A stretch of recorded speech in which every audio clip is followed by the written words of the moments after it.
Thank you, Ernie. The TNT race family is ready to bring you inside the ropes at the 2-mile Michigan International Speedway. 43 drivers are getting ready to tee it up for 400 miles. And the clubhouse leader is pole sitter Bobby Labonte. This is the Discover Card Countdown to Green as we get ready to go racing. The 23rd race of the Winston Cup season brings the circuit to a fast track with a reputation for lots of green flag racing.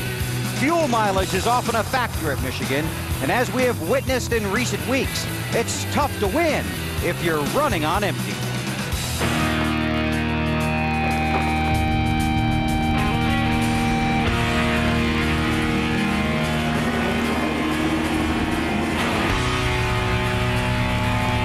For these boys of summer, some days it's not how fast you can go, it's how far you can go. The sermon on speed often preaches the preservation of fuel. Final lap. Are we seeing a rookie breakthrough at the biggest track of all? Or can Bobby Labonte get a run and Labonte slow down? Is Labonte out of gas? He's out of fuel. Bobby Labonte's come up dry. 29 car is slow. Out of gas? Is he out of fuel?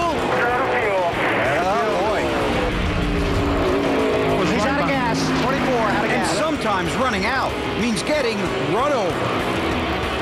Jeff Gordon is spun coming to the checkered flag. He's not going to make it to the start-finish line. Look at all the cars coming by him and all the positions he's losing. The wide and fast Michigan International Speedway is a true test of mileage and motor. In the past, proud winners have found the magic needed to win at Michigan. Today, it's not just how far you can go or just how fast you can go. Today, it's about how far you can go fast.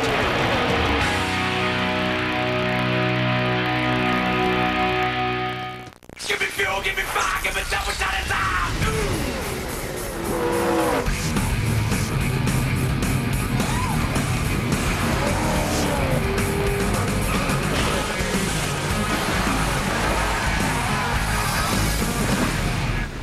TNT Sports presents the NASCAR Winston Cup Series, live from the Michigan International Speedway in Brooklyn, Michigan. Qualifying here on Friday was wild, pushed back by rain. A bad early draw turned out to be beneficial. The drivers starting 1st through 20th today have combined for 99 career wins. The drivers starting 21st through 40th have combined for 306 career wins. Hi everybody, I'm Bill Weber, on the wagon and under power. This track is about 70 miles from downtown Detroit. It lost power for approximately 2 minutes on Thursday afternoon. You can imagine what that was like. But like many of you, the blackout of 2003 has sent ripples through the sport. Travel nightmares, hotels without power, cell phones with dead batteries and no way to charge them. How did we ever live without these things? Like many people throughout the Northeast, about 2 million people here in the Detroit area have had to cope, and for the most part, they have coped very well. We want you to know we share the experience. We applaud your patience and admire your fortitude. And now we race on, led by a guy who's on the pole at this track for the 2nd time this season. Here's Dave Burns. And Bill, it's his 4th pole overall here at Michigan. Bobby, can you match that in number of wins today and get number 4 today? I hope so. The guys have done a great job with this race car. This Interstate Battery Chevrolet was really good on Friday, and hopefully it'll be good today. We've got some adjustment built in it because you never know what's going to happen here. It's clouded up already a little bit, so I feel confident about it, but we got to go out there and make it happen. All right, he goes for win number 2 of 2003 today. To Matt Yoakum. Over the past 5 races, Dave, Ryan Newman has been the most productive driver with 2 wins, 1 Busch win here at Michigan. How's the car today, Ryan? I don't know yet. It should be pretty good. I mean, the car was pretty good in practice. Happy hour. The track's pretty much the same, I think. It's a little bit cooler, but the sun's out, so we'll have to see. Doesn't look like there's going to be a chance for rain today, and hopefully we can just have a good, fast car and keep it to the end. You were really confident a little while ago, weren't you? To you, yeah, but not in front of everybody. Ryan Newman, 1 Busch win here. He rolls off on the outside of the front row. To Marty Snyder. Well, Matt, let's talk to another guy who's confident. Kurt Busch, 10 weeks ago, led them all to the checkered flag here. Same exact car today. Is it good enough to pull off the season sweep, Kurt? I hope so. I brought our brooms. We'll see what we can clean up today. I mean, we had a good car. I was satisfied with it in happy hour yesterday. just the way it ran on a short run and a long run. In the spring, we were good on short runs, so we put some things in it to help us with the longer run. As we found out, Kurt Busch is the king of Michigan until he's dethroned, but as we found out last week, Robbie Gordon is the new king of the road courses. He's kind of getting used to this victory lane thing, and he would love today to do nothing more than to do it again. Hey, bud, good job, man. You've been the road course king, now you get to wear the crown.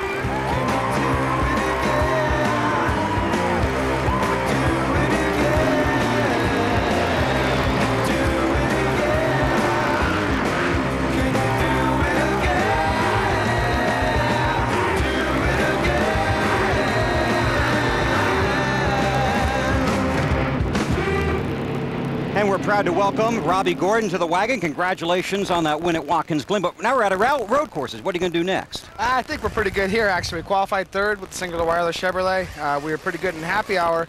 It doesn't really show up on the chart, but we do a graph. We look pretty good there. I think we'll be strong today. How were you on fuel last week, by the way?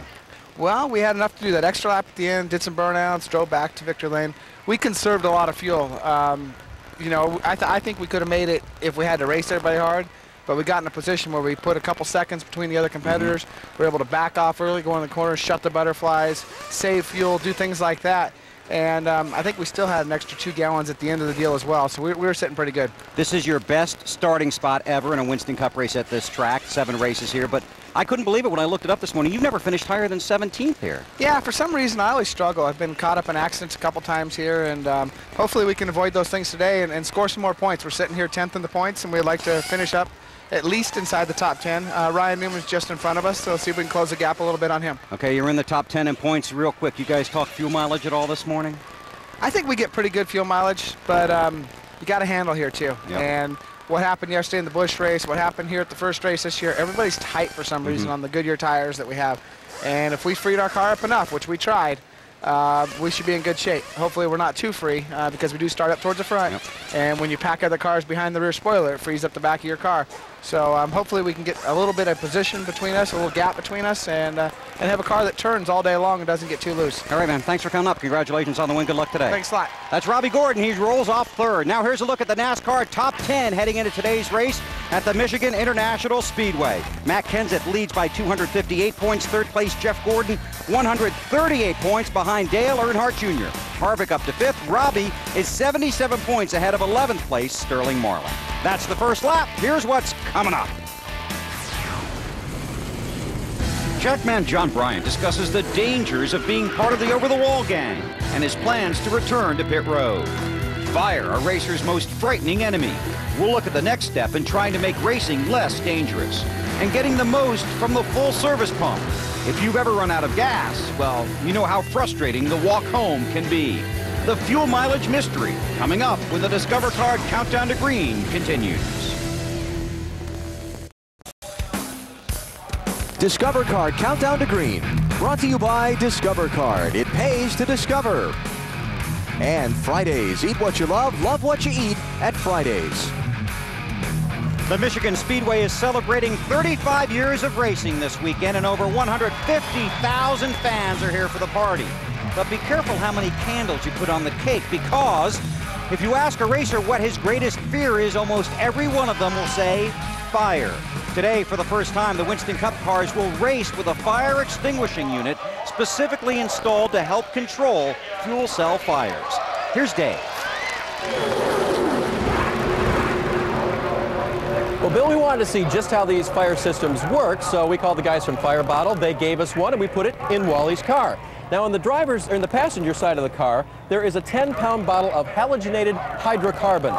That's the last big word I'll use today. That is halon, and that is the fire suppressant. The system is pressurized through a hose to the fuel cell area. And back here, right underneath, there is something that looks just like a sprinkler head from a hotel or maybe your office. That's because that's what it is. Now, right here, this little blue thing, that is the trigger or the fuse. That is glycerin inside a little glass tube about the size of a Christmas tree light. Now, when there's a fire in the fuel cell area, the glycerin heats up, expands, and it pops this little fuse. I'm just going to break ours with a hammer. Now you can see the system going off there. The halon distributes itself throughout the trunk and then eventually puts out the fire. It's actually very fast. In fact, let me show you with just a very little amount of halon just how quickly this works. I'm going to pour it over the side, and it's going to stop all those fires before it even covers them up all the way down here. It's a very good fire suppressant, and hopefully the system is very good as well. We'll know when another fire catches back there, and then hopefully the driver will have a much safer escape. Phil?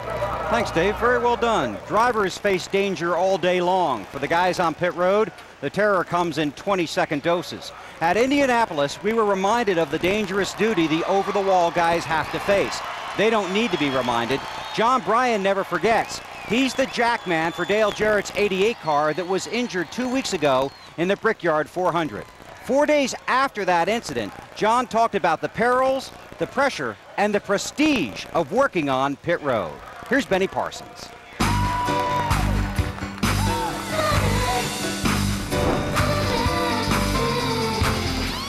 There's lots of guys on pit road that've never been hit once, but yet twice for you. You know, I mean, sometimes I feel like I'm like the crash test dummy, I guess. You know, I knew years ago when I got into this that it was a dangerous profession. That's one reason why I love doing it. As a jackman for Robert Yates Racing, John Bryan has been involved in 2 of NASCAR's scariest pit road accidents. One in the final race of 2001 at Homestead, and one this year at Indianapolis. As soon as I left the wall, I noticed that the car had turned sideways, so I guess as soon as my feet hit the ground, I turned and tried to get back to the wall, but I wasn't quick enough. These guys out here doing their job trust us in these cars with their lives, and I made a big mistake there. But everybody, fans, media, everybody has been really good to me, and I just wanted to say thanks for that. So you have absolved Dale Jarrett. He can just put out of his mind that he, ran over his jackman. Most definitely.